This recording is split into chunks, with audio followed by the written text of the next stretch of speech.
आमवा फरल झोपेदार मोरी नदी।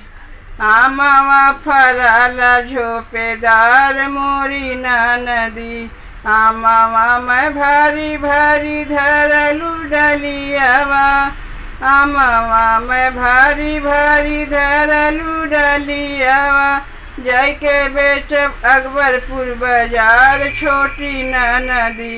जाके बेचब अकबरपुर बाजार छोटी नदी। आमवा फरल झोपेदार छोटी नदी।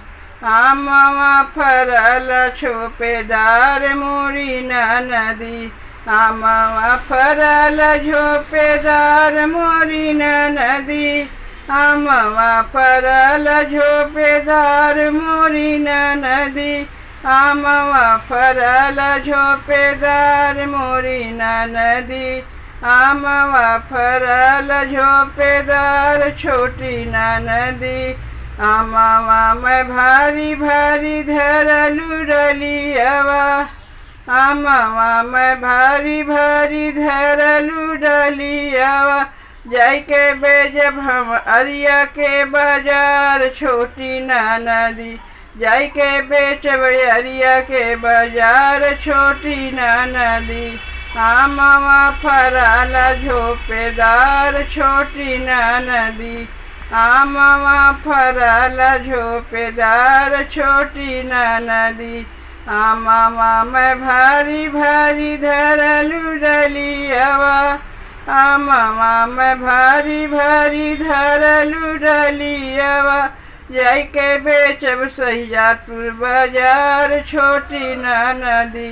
जाके बेचब सहियापुर बाजार छोटी नदी। आमवा फरल झोपेदार छोटी नदी। आमवा फरल झोपेदार छोटी नदी। आमवा में भारी भारी धरलू डलियावा। आमवा में भारी भारी धरलू डलियावा। जाके बेचब सूरापुर बाजार छोटी नदी।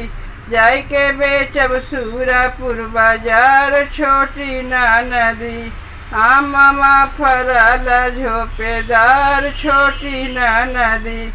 आमवा फरल झोपेदार मोरी नदी।